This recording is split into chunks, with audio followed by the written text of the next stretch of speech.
Et salut à toi qui regarde cette vidéo. On revient de la réunion de prière. On a prié de 6h30 à 7h30 du matin. On est mardi matin. Et je te bénis dans le nom de Jésus. J'espère que ça va bien. Et si ça ne va pas bien, si à tes yeux ça ne va pas bien dans ta vie, je te laisse ce message, juste commence par là. Eh bien, prends courage. Parce que parfois, à nos yeux, on estime que ça ne va pas bien. Mais toujours, Dieu est au contrôle. Il prend soin de nous.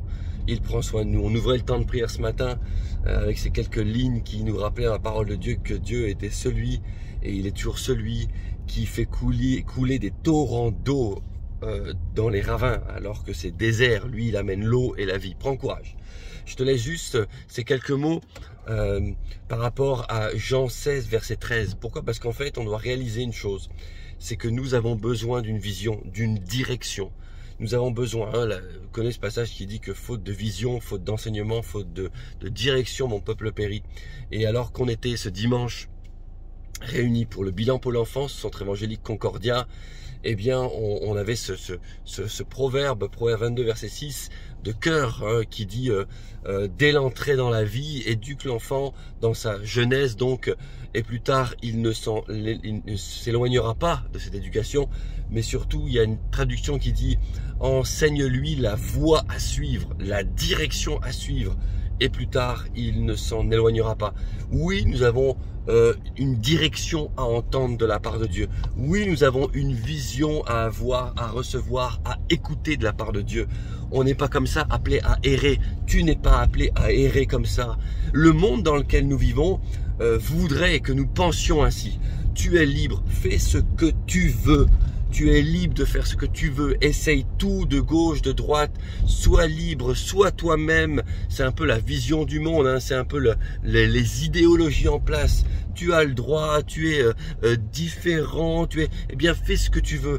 Mais ça fait qu'en fait, on arrive dans une population, dans une époque où nos contemporains, nos générations vivent de manière complètement errante. Ils errent, en étant errants, en train de chercher à gauche, à droite, chercher qui on est, tester ceci, tester cela.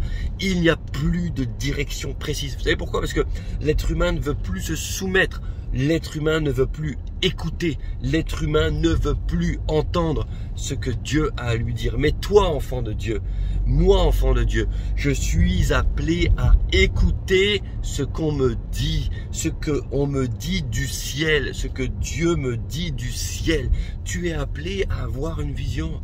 Tu es appelé à entendre la voix de Dieu. Rappelle-toi ce passage qui dit que je connais mes brebis, c'est Jésus qui parle, et elles connaissent ma voix, ma voix. Est-ce que tu entends? Et je prends ce passage justement de Jean 16, verset 13, parce que le Saint-Esprit lui-même, le Saint-Esprit, le tout-puissant Saint-Esprit lui-même nous donne l'exemple. Il est dit ceci en Jean 16, verset 13, quand le Consolateur sera venu, l'Esprit de vérité, il vous conduira dans toute la vérité. Ok, jusque-là, on sait que c'est le rôle du Saint-Esprit, mais déjà, il nous conduit. Ça veut dire que nous sommes, nous, enfants de Dieu, tués, appelés à écouter le Saint-Esprit, à avancer dans les directives du Saint-Esprit. Tu connais Galates 5, versets 16, 17 et suite.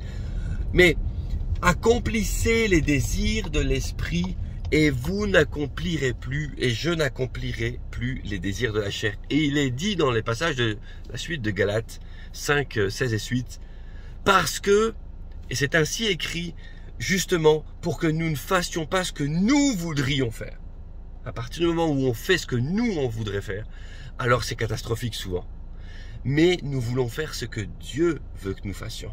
Et pour ça, nous avons besoin du Saint-Esprit. Et il est dit ensuite dans la suite du passage de Jean 16, verset 13, « Quand le Consolateur sera venu, l'Esprit de vérité, il vous conduira dans toute la vérité, car il ne parlera pas de lui-même, mais il dira tout ce qu'il aura entendu et il vous l'annoncera. » Tu t'imagines cette phrase? Il ne parlera pas de lui-même, mais il vous dira tout ce qu'il aura entendu. Le Saint-Esprit lui-même nous montre l'exemple et ne parle pas de son propre fond. Une autre traduction, elle dit ça, il ne parlera pas de son propre fond. Mais quand il parle, il ne parle que, et il ne nous dit que ce qu'il a entendu.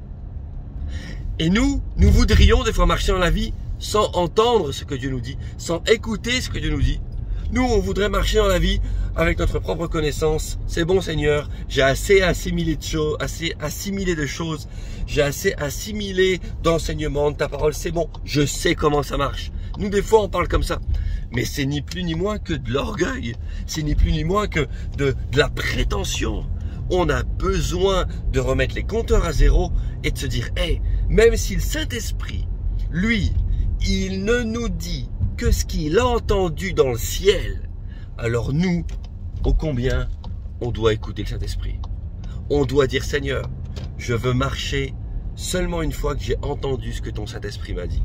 Parce que ce que le Saint-Esprit me dit, ça vient de ce que lui, il a entendu dans le royaume de Dieu. Et grâce à cela, il va me conduire dans toute la vérité. Mon frère, ma soeur, je te laisse cet encouragement. Tu as tout ce qu'il faut dans la vie. Ne te dis pas que tu en es incapable, c'est pas vrai. Tu as tout ce qu'il faut dans la vie. Tout. Pour entendre ce que Dieu a pour toi. De la même manière, tu vois ce soleil qui brille sur moi au travers du pare-brise. On a des capteurs au niveau de la peau. On est fait comme ça. On a des peaux différentes. Mais on a tout ce qu'il faut pour capter la vitamine D, le bienfait du soleil. On a tout ce qu'il faut pour capter tout ce qui est bon pour notre santé. Avec modération, le soleil, bien sûr. Pour notre santé. De la même manière, intérieurement, dans ton âme et ton esprit surtout, tu as tout ce qu'il faut pour entendre la voix de Dieu. Premièrement, lis la parole de Dieu. Deuxièmement, écoute ce que le Saint-Esprit te met au fond du cœur. Et j'ai rajouté un troisièmement, reste en communion avec les frères et sœurs dans l'église locale. Parce que c'est là que le Saint-Esprit parle. C'est là que le Saint-Esprit dépose des choses nouvelles dans ta vie et dans ton cœur. Je te laisse ce message. Tu es fait pour ça. Écoute ce que Dieu a pour toi et marche dans la direction qu'il a déposée dans ta vie. Dans le nom de Jésus, je sais que tu es béni en Christ. À bientôt.